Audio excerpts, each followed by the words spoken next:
주 안에서 사랑하는 여러분, 세상에는 상대방의 본심에는 관심이 없고 어떻게든 사람을 넘어뜨리기 위해 듣고 싶은 말이 나오기만을 기다리는 이들이 있습니다. 바로 바리새인들과 헤롯 당원들이었습니다. 예수님께서는 천국은 마치 자기 아들을 위하여 혼인잔치를 베푼 어떤 임금과 같다고 하면서 예복을 입지 않고 오는 이들은 들어가지 못하게 된다는 비유를 들어 설명하셨습니다. 그들은 천국에 관한 예수님의 비유의 말씀이 끝나기만을 기다렸다가 곧바로 자신들이 원하는 질문을 합니다. 그런데 나름 예의를 차리는 척 하기 위해서도 칭찬을 곁들이지요. 당신은 참되시고 진리로 하나님의 도를 가르치시며, 상대방을 높이는 듯 보였지만 그 칭찬인 듯 보이는 말은 그 다음 말을 하기 위한 올무였습니다.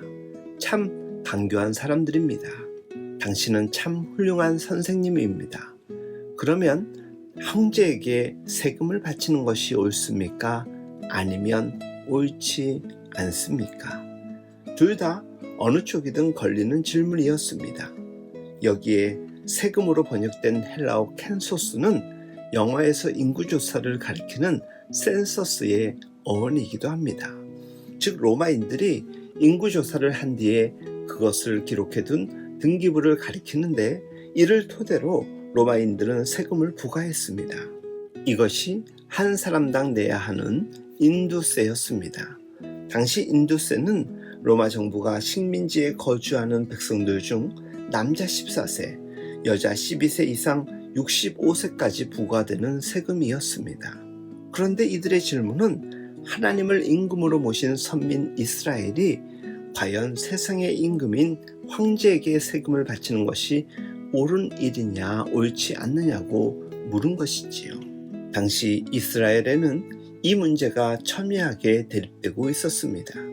바리새파는 하나님의 선민인 이스라엘이 이방 임금에게 납세를 할 수 없다고 주장했고, 헤롯 당원들은 팔레스타인에서 자신들의 권력과 기득권을 유지하기 위해서 로마의 정책에 적극 찬성하는 입장이었습니다. 그러나 바리새파는 황제에게 세금을 낸다는 것은 그의 주권을 인정하는 것이 되고 황제가 하나님과 동일하게 여기는 것이라고 주장했습니다.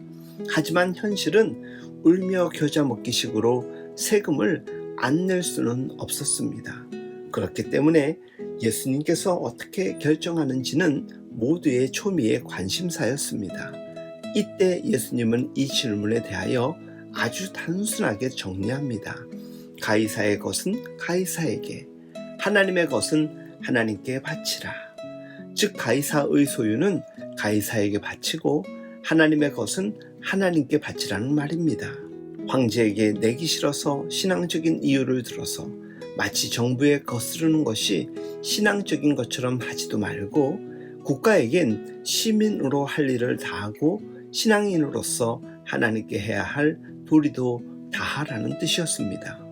황제의 권력이 아무리 막강한들, 그래서 그의 권력 아래 세금을 내고 국민으로서의 의무를 하게 되었다 할지라도 그의 권력과 그의 나라도 하나님의 통치 아래 있습니다.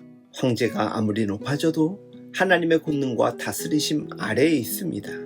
우리의 위치가 국가와 통치자들의 힘과 권력 아래에 있는 것처럼 보여도 우리의 믿음은 그들 위에 계시는 하나님과 그분의 통치에 있습니다.